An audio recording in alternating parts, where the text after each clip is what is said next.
आणि यानंतरची बातमी नागपूरमधून आहे। नागपूरच्या दीक्षाभूमीचा पार्किंग रद्दचा निर्णय हा कोर्टाचा अवमान आहे का हा प्रश्न उपस्थित होतोय। दीक्षाभूमी विकास प्रकल्पाचं काम न्यायालयाच्या देखरेखीत सुरू आहे। दीक्षाभूमी शेजारची 19 एकर पार्किंगची जागा दीक्षाभूमीला द्यावी अशी मागणी आहे।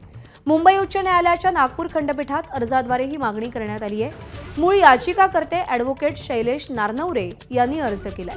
दरम्यान ॲडव्होकेट शैलेश नारनवरे यांच्याशी बातचीत केली आहे रजत वशिष्ठ यांनी। आपल्यासोबत ॲडव्होकेट शैलेश नारनवरे आहे। सर, मला एक सांगा की जे दीक्षाभूमीचा पुनर्विकास सध्या सुरू आहे तो कोर्टाच्या सुपरविजनमध्ये सुरू आहे आणि तुम्ही जी मूळ याचिका जी टाकली होती ती मूळ याचिका काय आहे आणि आता तुम्ही जी दीक्षाभूमीच्या बाजूला ज्या 2 जागा आहे म्हणजे आरोग्य विभागाची जागा असेल किंवा कापूस संशोधन केंद्राची जागा असेल त्याची देखील मागणी केली, त्याचं काय कारण आहे? NIT NMRD ने ॲफिडेविट फाईल केलेली आहे तिथे आणि हे सांगितलेलं आहे की फर्स्ट फेजसाठी जे आहे 200 crores जे आहेत ते सँक्शन झालेले आहेत आणि मिळालेले आहेत आणि त्याच्याप्रमाणे आमचं कार्य सुरू झालेलं आहे। आता प्रॉब्लेम हा आहे की एक सेकंड फेज पण आहे आणि तो सेकंड फेज 181 crores आहे। त्याबद्दल काही ॲफिडेविट जे आहे फाईल झालेली नाही NIT कडून। तर 2018 पासून तो सेकंड फेजचे जे ॲडमिनिस्ट्रेटिव्ह अप्रूव्हल आहे ते आतापर्यंत मिळाली नाही। आता जी स्मारक समिती आहे त्या स्मारक समितीने जो प्रस्ताव पारित केला की जी अंडरग्राऊंड पार्किंग आहे ज्याला विरोध झाला ते बुजवण्याचा निर्णय झाला, तर आता हे शक्य आहे का शासनाला हा निर्णय घेणं?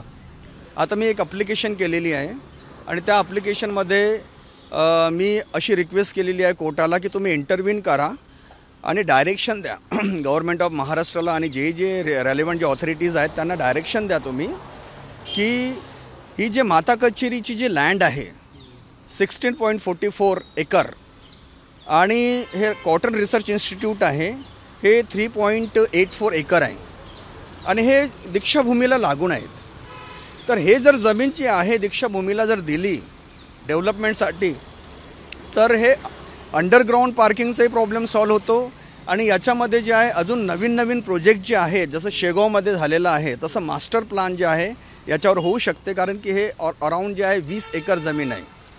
तर आमची अशी मागणी आहे कोर्टाला की कोर्टाने इंटरफेअर करावं आणि डायरेक्शन द्यावं त्यांना की हे तुम्ही पॉझिटिव्हली कन्सिडर करून जे आहे ते दीक्षाभूमीच्या ओव्हरऑल डेव्हलपमेंटसाठी हे भूमी द्यावे। त्यामुळे हे सर्व कॉन्ट्रोवर्सी जे आहे फॉर वन्स अँड ऑल ते सॉल्व्ह होऊन जातील आणि हे गव्हर्नमेंटच्या डिस्क्रिशनरी पॉवरमध्ये असतो। कॅमेरामॅन व्यंकटेश नायडूसह तुषार कोहळे, ABP माझा, नागपूर।